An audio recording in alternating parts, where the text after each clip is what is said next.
అనంతపురం జిల్లా ముక్తాపురంలో జరుగుతున్న బహిరంగ సభలో ముఖ్యమంత్రి చంద్రబాబు నాయుడు మాట్లాడుతున్నారు. ప్రత్యక్ష ప్రసారం ద్వారా చూద్దాం. సెకండ్ అమ్మాయి వచ్చి 4th బీటెక్ లక్ష్మి ప్రత్యూష, మూడో అమ్మాయి వచ్చి సాయి ప్రతిభ, మూడో అమ్మాయి. ఆ అమ్మాయికి ఇప్పుడే ఐఐటి క్వాలిఫై కూడా అయింది. నిన్న ఉదయం అమ్మని చెల్లెల్ని ఇద్దరిని అతి కిరాతంగా చంపేశాడు. ఈరోజు ఆయన కూడా పాయిజన్ తీసుకుని చనిపోయాడు. అంటే ఎంత బాధేస్తుందంటే ఇది చూసిన తర్వాత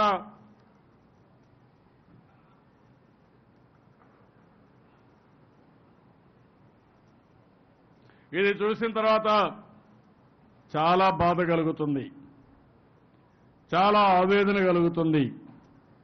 ఒక వ్యక్తి ఆలోచన, మట్టిలో మాణిక్యాలంటే పిల్లలు, రత్నాలు. ఒక మాటలో చెప్పాలంటే ఒక అమ్మాయి ఎంఎస్సి, ఇంకొక అమ్మాయి బీటెక్, ఇంకొక అమ్మాయి IIIT. ఇలాంటి పిల్లలుండి తండ్రులు గర్వించదగ్గ విషయం ఇది. అలాంటి సమయంలో తప్పుడు ఆలోచనలు చేసి ఆ తప్పుడు ఆలోచనలతో కుటుంబాన్ని పూర్తిగా ముట్టుబెట్టి ఈ అమ్మాయి కూడా అదృష్టవశాత్తు బయటపడింది. కానీ ఆ అమ్మాయిని కూడా రమ్మన్నారు. ఆ సమయంలో ఆ అమ్మాయి వచ్చుంటే ఆ అమ్మాయి కూడా ఏమయ్యేదో చెప్పలేం. ఆ అమ్మాయి రాలేకపోయింది. ఇంకో పక్క ఒక అమ్మాయి రిసిస్ట్ చేస్తే చాలా దారుణంగా జరిగింది. ఆ అమ్మాయి చెప్తుంది, నేను అమ్మాయికి ఒకటి అడిగా, నువ్వు ధైర్యంగా ఉండమ్మా, ఎందుకంటే ఇలాంటి ఇంకొకరు జరగడానికి వీల్లేదు. తల్లిదండ్రులు కూడా బాధ్యతగా ఉండాలి. ఓసారి కన్న బిడ్డల పట్లే కసాయి తండ్రులుగా తయారయ్యే పరిస్థితి వస్తూ ఉంది. ఇది చాలా బాధేస్తుంది. దీనికి అంతటికి కారణం మళ్లీ ఆలోచించే విధానం. కొంతమంది కొన్ని సమస్యలను నెత్తిన పెట్టుకుని లేనిపోని ఆలోచనలు చేసి కొంతమంది చాలా కసాయి తండ్రులుగానో కసాయి వ్యక్తులుగానో సైకో వ్యక్తులుగానో తయారయ్యే పరిస్థితి వస్తుంది.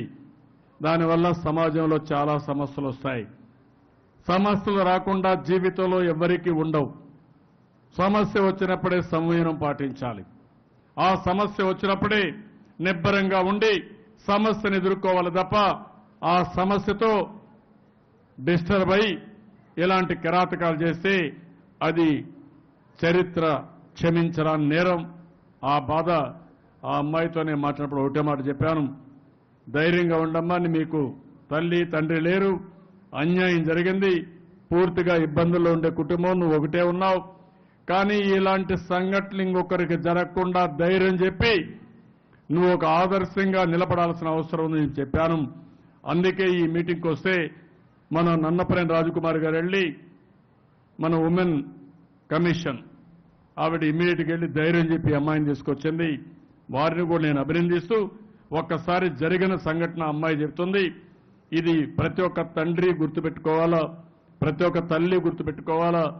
పిల్లల్ని కనడం మన బాధ్యత, కానీ పిల్లలకు అన్యాయం చేయడం, చంపడానికి మీకు అర్హత లేదు.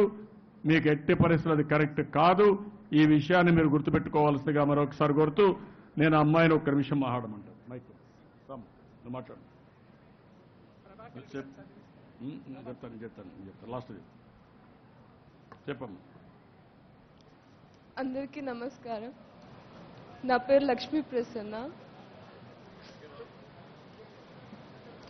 నిన్న మార్నింగ్ మా అమ్మ మా ఇద్దరు చెల్లెళ్ళని మా నాన్న అతి కిరాతకంగా చంపారు. సుత్త తీసుకొని తల మీద కొట్టి చంపారు. స్క్రూ డ్రైవర్లతో తల మీద అంతా చెక్కి చెక్కి గుచ్చి గుచ్చి చంపారు. నా చిన్న చెల్లి తప్పించుకోవడానికి ట్రై చేస్తే నోరు మూసిపెట్టి వెనక్కి లాక్కుని వచ్చి మళ్ళీ లోపల రూమ్లోకి తీసుకెళ్ళి సుత్తి తీసుకొని చంపారు. ఇవాళ మార్నింగ్ మళ్ళీ నాన్న కూడా సూసైడ్ చేసుకొని చనిపోయారు. అసలు మా నాన్నని చెప్పుకోవడానికి సిగ్గుగా ఉంది.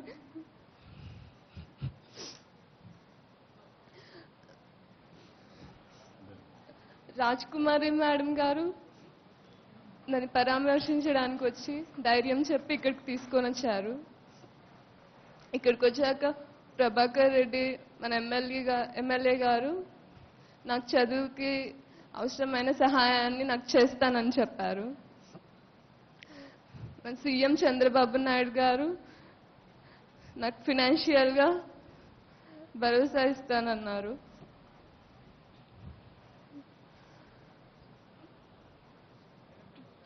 ఇలాంటి పరిస్థితి ఇంకెవ్వరికి రాకూడదని నేను మనస్ఫూర్తిగా కోరుకుంటున్నాను. ఇప్పుడు ఈ అమ్మాయిని చూస్తే మనసుండే ప్రతి ఒక్క వ్యక్తి ఏం ఆలోచిస్తారో మీరు ఒక్కసారి ఆలోచించండి. ఏమమ్మా మీరు ఏ విధంగా ఆలోచిస్తున్నారు? 14 ఎకరాల భూమి ఉంది. 14 ఎకరాల భూమి ఉంటే నేను అడిగాను అమ్మాయిని గొడవలు ఏమైనా ఉన్నాయని. చిన్న చిన్న విషయాల్లో భార్యాభర్తకి మామూలుగా ఈ పొలం అమ్మాలని లేదంటే అప్పులు కట్టేయాలని ఈయన కొంత డబ్బులు కూడా విచ్చలవిడిగా ఖర్చు పెట్టుకోవడం, కొన్ని అలవాట్లు కానీ ఏదైనా కానీ కొన్ని అప్పులు కావడం.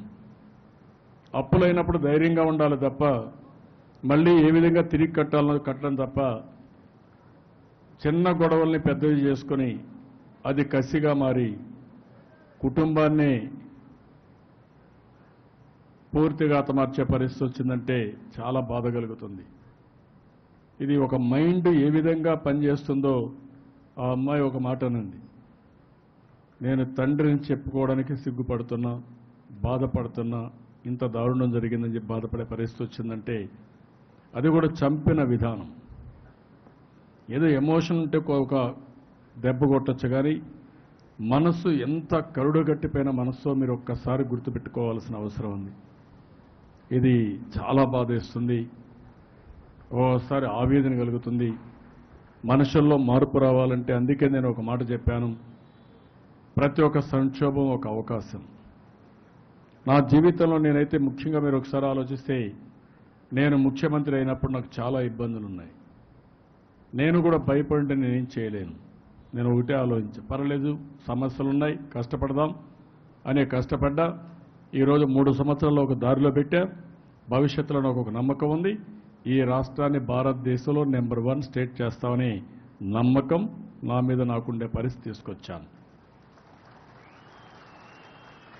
మీకు కూడా సమస్యలు వస్తాయి. మనిషి మనిషిగా ప్రవర్తించాలి. మనిషి రాక్షసుడిగా ప్రవర్తిస్తే సమస్యలు వస్తాయి. నేను అక్కడనే మిమ్మల్ని అందరినీ కోరుతున్నా, రాష్ట్రాన్ని 5 కోట్ల మందిని భారతదేశంలో ప్రపంచంలో ఉండే వ్యక్తులు కోరుతున్నా. ఇటీవల ఉన్మాదం పెరిగిపోతా ఉంది. ఉన్మాదానికి రీజన్ లేదు, ఇష్టానుసారంగా చేస్తారు. అమెరికాలో మొన్న మనం చూసాం, ఏముండదు, ఒక తుపాకీ ఎత్తుకుపోతాడు, ఆ స్కూల్ అందరినీ చంపేస్తారు. ఆ పిల్లలకి ఇతనికి సంబంధమే ఉండదు. కొంతమంది ఉన్మాదులు ఉంటారు, తీవ్రవాదులు ఉంటారు.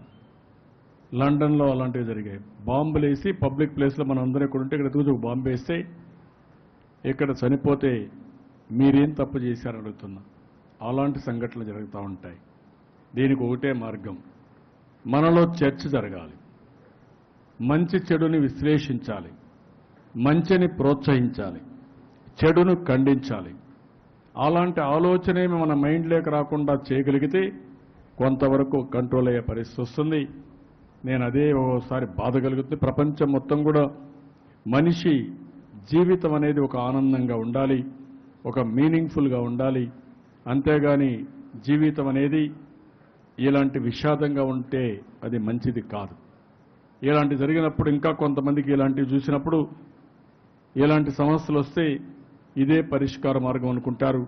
అది జరగడానికి వీల్లేదు.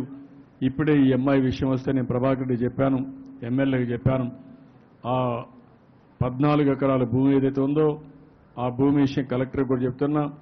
ఎవరైతే అప్పించారో వాళ్ళందరినీ పిలిపించి అది సెటిల్ చేయమంటున్నా. అది సెటిల్ చేసేసి అవసరమైతే ఈ అమ్మాయికి ప్రభాకర్ రెడ్డి వాళ్ళ ట్రస్ట్ ద్వారా చదివిస్తా అన్నాడు. నేనైతే ఒక 20 లక్షల రూపాయలు ఈ అమ్మాయి పేరుతో ఫిక్స్డ్ డిపాజిట్ వేస్తున్నా.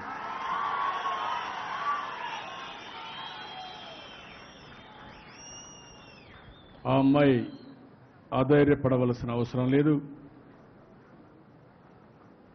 అమ్మ, నాన్న, చెల్లెళ్ళు అందరినీ కోల్పోయింది. సమాజమే మీకు అండగా ఉంటాం. ఎప్పుడు నువ్వు రావాలన్నా ఫ్రీగా రమ్మా, నువ్వు ధైర్యంగా ఉండు.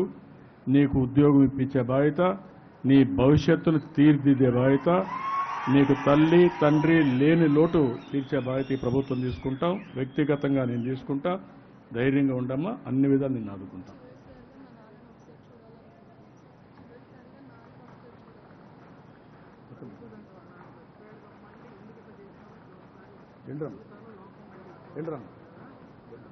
ఒక మనిషి ఉండే వ్యక్తి ఇది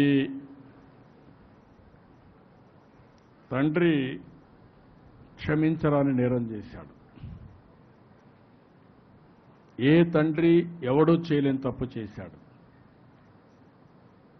ఒక బిడ్డగా, ఒక మానవతావాదిగా ఈ అమ్మాయి ప్రవర్తించాలనుకుంటుంది. ఆ మాట చెప్పినప్పుడు నాకు బాడీ అంతా కూడా చలించింది. ఏ విధంగా చెప్పాలనో చెప్పలేకపోయాను. సార్, మా అమ్మని చెల్లిని ఇద్దరిని చంపేసిన తర్వాత, అతను పాయిజన్ తీసుకుని అతను చనిపోయిన తర్వాత నేను చేయగలిగేది జరిగిన దానికి బాధపడుతూ అతని దగ్గరికి కూడా వెళ్ళి నువ్వెందుకు ఇలాంటి దుర్మార్గం చేశావు అని ఒక్కసారి అతను కూడా అడిగి, నా బాధ్యతగా నాకు జన్మనిచ్చిన తండ్రి, జన్మనిచ్చిన తల్లి చనిపోయిన తర్వాత నాకు బాధ్యతగా ఒకసారి చూడాలనుకుంటున్నాను సార్. మీ సజెషన్ ఏమిటంటే, నువ్వు నిజమైన మానవతావాదివి, ఇంత జరిగిన తర్వాత కూడా నువ్వు మళ్ళీ వెళ్ళి ఆ వ్యక్తిని చూసి వస్తానన్నప్పుడు ఇంకో మాట కూడా అయింది, రాబోయే రోజుల్లో ఏ ఒక్క వ్యక్తి నన్ను తప్పు పట్టకుండా ఉండాలి, ఎవరు కూడా ఇలాంటి తప్పు చేయకూడదు అనే విషయం కూడా అమ్మాయి చెప్పిందంటే రియల్గా హ్యాండ్స్ ఆఫ్ టు హర్. మనస్ఫూర్తిగా నేను అభినందిస్తూ, మీరు కూడా అమ్మాయిని మనస్ఫూర్తిగా ఆశీర్వదించండి. అన్ని అమ్మాయికి జీవితంలో నేను మాట చెప్పాను, మీనింగ్ఫుల్ లైఫ్గా ఉండాలని. దానికి అన్ని విధాల భగవంతుడు సహకరించి ఆ అమ్మాయి అనుకున్న లక్ష్యాన్ని సాధించడం కోసం మనం చేయగలిగేది నిండు మనసుతో ఆశీర్వదించి సహకరించడం తప్ప ఇంకోటి లేదు. దానికి పూర్తిగా మీరందరూ సహకరించవలసిందిగా. ప్రతి ఒక్క తండ్రి ఒక బాధ్యత, ప్రతి ఒక్క తల్లిది ఒక బాధ్యత. తల్లి తండ్రి సరిగా ప్రవర్తించకపోతే, తండ్రులు ఎవరైనా ఈ విధంగా ఒక కసాయి తండ్రులుగా తయారైతే పిల్లల మనోవేదన ఏ విధంగా ఉంటుందో ఇది ఒక ఉదాహరణ.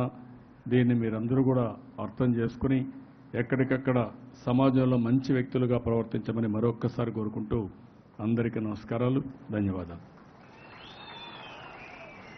మొట్టమొదటిగా నేను మా అమ్మ మా నాన్న వాళ్ళు అందరు చనిపోయారని తెలిసినప్పుడు నేనుండి మాత్రం ఏం చేయాలి, నేను కూడా అలాగే వాళ్ళతో పాటు వెళ్ళిపోదామని అనుకున్నాను.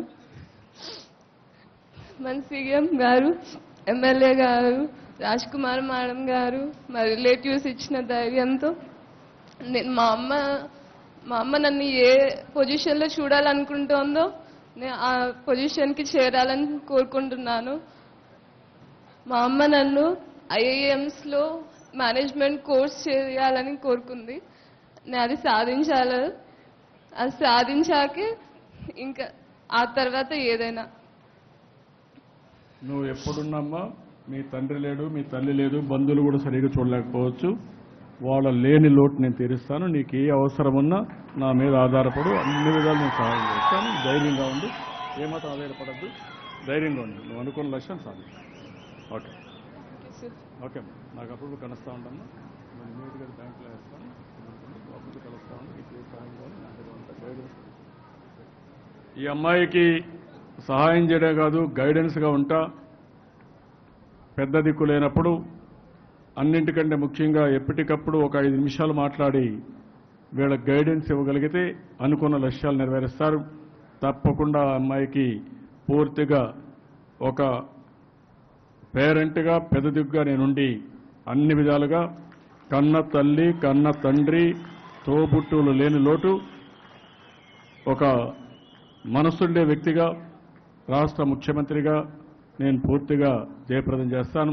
ఆ అమ్మాయిని అన్ని విధాలు ఆదుకుంటానని చెప్పి మీరు ఒక్కసారి తెలియజేసుకుంటూ, అందుకే అడిగాను అప్పుడప్పుడు కలవమని. కలిసినప్పుడు ఆ అమ్మాయికి అన్ని విషయాలు ప్రోత్సహించి గైడ్ చేస్తాను. ఇదే మాన్య ముఖ్యమంత్రి గౌరవనీయులు శ్రీ నారా చంద్రబాబు నాయుడు గారికి కృతజ్ఞతలు చెల్లిస్తూ బుక్కపట్నం చెరువును నీటితో నింపినందుకు బుక్కపట్నం, కొత్త చెరువు, పుట్టపర్తి మండలాల రైతులు, శాసనసభ్యులు డాక్టర్ పల్లె రఘునాథరెడ్డి గారి ఆధ్వర్యంలో